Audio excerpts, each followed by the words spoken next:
This is OwlUp, where learning happens in minutes, not hours. For a deeper journey, explore all our courses at owlup.co. Now, let's dive in.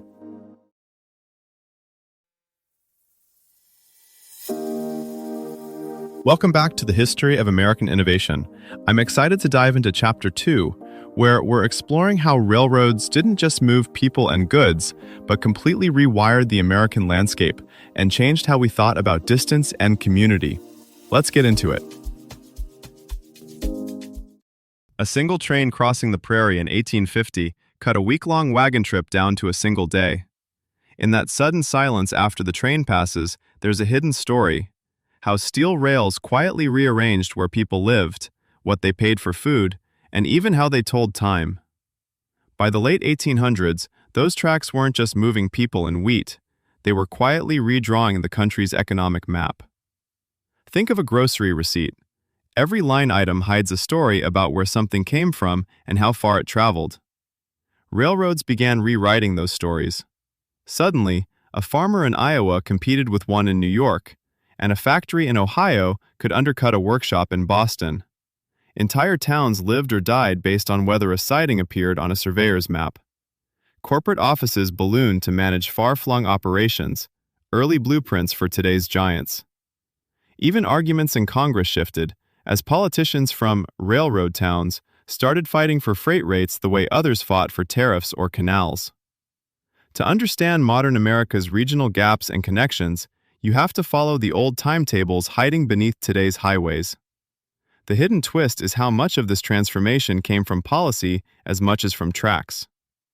Congress didn't just watch the network grow, it bribed it into existence with land, an area larger than many countries. That giveaway turned survey lines into destiny. One route could bless a future metropolis, while a bypass left others to wither. Meanwhile, bankers and speculators treated those routes like a high-stakes board game, trading bonds and shares whose value rose and fell with every mile completed, every bridge finished, every town added to the timetable. Stand on a platform in 1880 and you'd see more than passengers and freight cars. You'd be looking at a moving factory system. Every scheduled train required layers of invisible coordination. Dispatchers juggling meets on single-track lines, telegraphers relaying constant updates, clerks tracking thousands of carloads by hand. To keep this machine from colliding with itself, companies invented rulebooks, hierarchies, and specialized departments that look startlingly like the org charts pinned in modern office conference rooms. That organizational experiment scaled up fast. Rail companies stitched together dozens of short lines into vast systems stretching from coastlines to interior plains. Each merger meant standardizing not just track hardware, but paperwork, accounting, and safety rules. Early managers discovered that if Pittsburgh and Omaha didn't record costs the same way, nobody actually knew whether a route made money. Out of that frustration came uniform accounting practices and performance reports, the same kind of monthly numbers executives still obsess over. The physical network also reshaped which places did what kinds of work.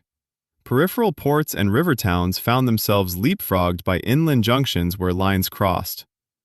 Meatpacking, grain processing, and warehousing flocked to these crossroads because they could draw supplies from huge territories and ship finished goods in every direction. Chicago's rise was only the loudest example. Smaller hubs from Kansas City to Atlanta followed similar arcs, turning once quiet stops into industrial clusters dense enough to support banks, newspapers, and technical schools. Behind the scenes, railroads changed labor itself. They needed skilled machinists to maintain locomotives, civil engineers to design bridges, and an army of clerks to process waybills. They also leaned on some of the era's most marginalized workers for the hardest physical jobs.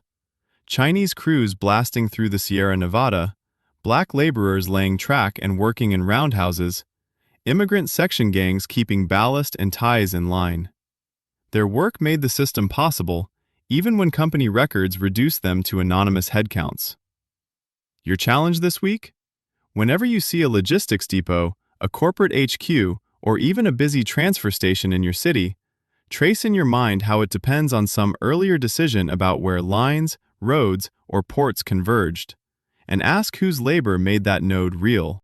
Stand in a small Midwestern town circa 1875, and the rail decision shows up in the oddest places. A merchant who once stocked local flour now fills his shelves with brands from 3 states away.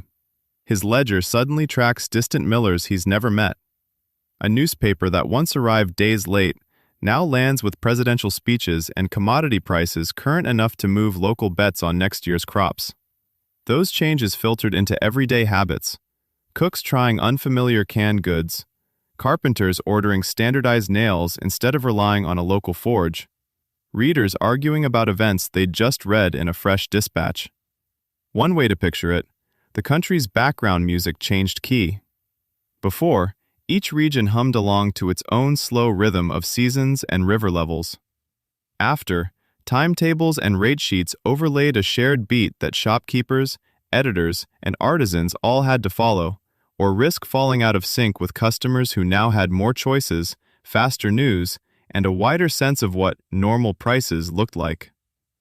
High-speed projects and revived freight lines hint that the next rail revolution might be quieter, but just as disruptive. Picture a commute where cities 2 hours apart feel like neighboring subway stops, or freight corridors that act like moving warehouses, syncing with ports and factories by software instead of paper forms. As corridors are rebuilt or converted to trails, each route choice is a bet on which towns will hum louder on tomorrow's economic soundboard and which will fade to the background.